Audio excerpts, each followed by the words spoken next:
Chapter 1. Dive into the blue process. Falling in love with blue process. The cyanotype is an alternative photographic printing process that produces blue-tinted prints.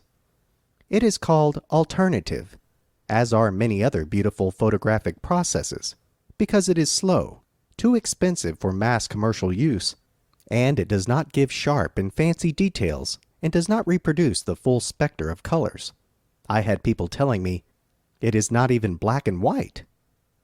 Actually, it does reproduce one color, blue, and this blue comes in many shades.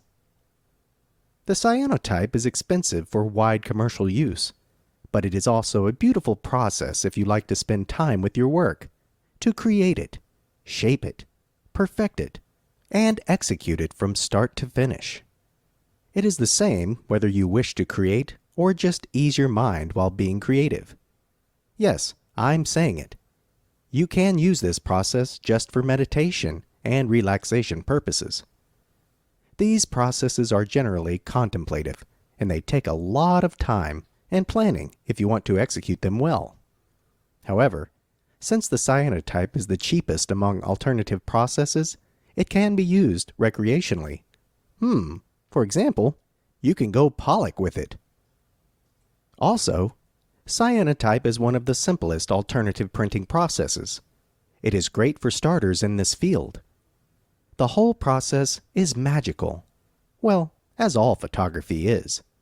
It is creation of something from nothing, by just using a piece of paper and liquids.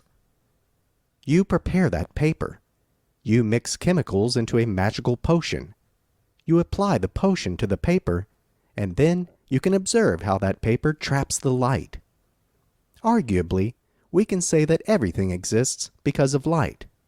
And just imagine you can collect it, keep it, and while in process of catching the light you create, make, and produce something fascinating. Many people think that the cyanotype has something to do with cyanide, and that is because of the prefix cyan. It is confusing, but the prefix cyan actually comes from the Greek language, and it means dark blue. Cyanotype has nothing to do with cyanide, and instead has a lot to do with iron and its oxidation process. When the paper coated with light-sensitive solution is exposed to the sun, and then developed by pouring water over it, the coated area of the paper turns blue. This is where the name of the process comes from. We have no intention in going too much into the chemistry and science of the process, but just enough so you can enjoy working with the cyanotype. Personally for us, all photographic processes are still magic, and they are majestic and mystical. It is alchemy, from color-changing paper when you put it under the sun, latent image transforming into full picture when the paper is developed. It is not easily explained, and it should not be in order to make nice photographs, prints, provoke emotions, enjoy, and have fun with the process. The alternative processes are a great way to make the process of making the image a part of the image. Also, being old, these processes carry, at least for me, melancholy and challenge. It is like writing a love letter. Working with this, you can see how everything really comes together. Iron salts make the cyanotype process relatively safe and stable. Blue process is usually one of the first processes you will encounter when you get in touch with the alternative ways of getting a photographic print or alternative photographic process and practices in general. Also, this is the printing process that you will always come back to. The reasons for this are cheap and affordable chemicals, which are safe. Better to say safer than chemicals used for other alternative processes, to use, both for children and grown-ups. Besides that, this technique is quite simple to learn and perform, and it can give you wings and boost your creativity. In this book, we will try to explain the process of cyanotype and bring it a little closer to you. You will learn everything you need to start your own cyanotype printing project. In further texts, we are going to take you step by step through the whole process, from the tools you will need It will be more of a recommendation. Why should you use a couple of brushes when you can run free practically spilling stuff around and still get through the process of creation and capturing the light and get nice results? Paper that you could use for the work, or at least that worked for us. Other materials that could be used as basis for coating, light sources, exposure, ways of applying the chemicals to the base, drying, archiving, and of course, a little of chemistry and a little of history. Just enough so you know what you are really dealing with. We will also include a lot of tips for you and ways to deal with possible problems you could encounter while on your own journey through the magical world of the blue process. We highly recommend everyone to try Cyanotype because it is super fun, simple, cheap, and is an absolutely mesmerizing process. Imagine how awesome it is that even today, you can learn, explore, and try one of the oldest photographic processes. Let's begin. How did it all come about? Out of the blue. In the beginning of the 19th century, photography was just being discovered. It was a new and high-tech medium. All those studios, darkrooms, black boxes, mysterious chemicals, strange smells, promised to catch a moment and hold it still forever. To capture the world around you and save your precious memories must have seemed like magic. Discovery of the photography has changed the way people think and therefore created a platform for new techniques yet to rise. Cyanotype was discovered in the middle of the 19th century, 1842, by one British multidisciplinary scientist, astronomer, physicist, mathematician, botanist, and for us photographers, most importantly, he was a chemist. His name was Sir John Herschel. It was the first successful photographic process that didn't include silver. That is important because other processes of that time did include silver or mercury, which made them expensive, complicated to use, and most importantly, very dangerous. Cyanotype was something completely new, revolutionary.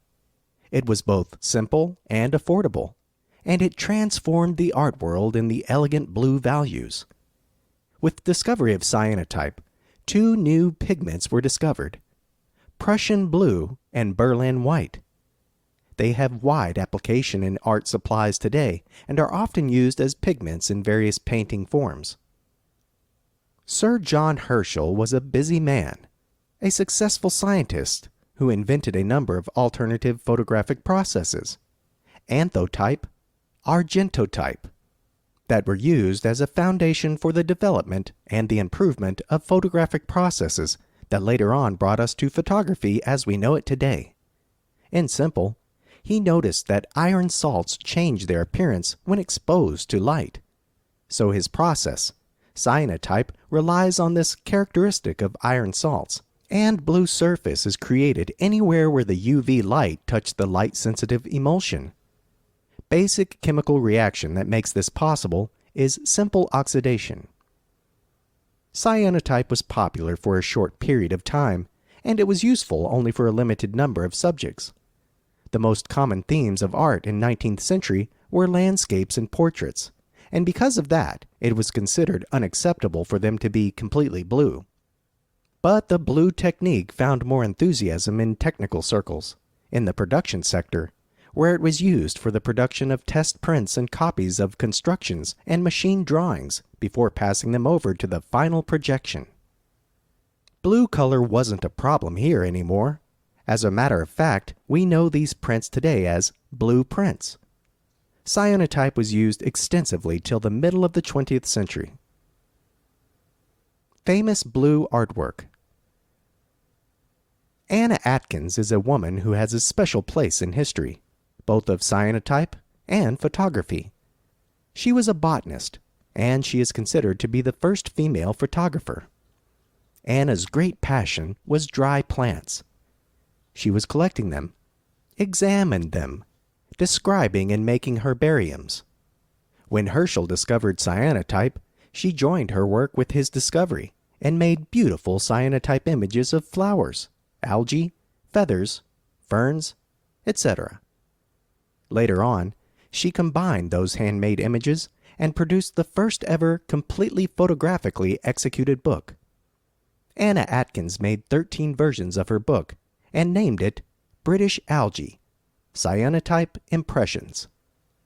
These books were the very first published work that used photographic images for scientific purposes. Throughout history, you will not find many artists who dealt exclusively with cyanotype. But you will find a large number of artists who, at least at some point in their life, explored this technique in their work. To anyone who uses analog techniques and alternative processes, cyanotype represents a basis. So, when you want to find inspiration, it is better to search for cyanotype prints in general, not a specific artist. Some of the art pieces we highly recommend you to see before you start your own art project are Stemmy and A Weed from Stephanie Hatch. She is making botanical prints, and she produces cyanotype on bags, so you can see an example of cyanotype on fabric as well.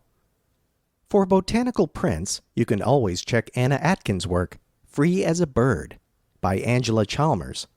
Beautiful example of making cyanotype with objects.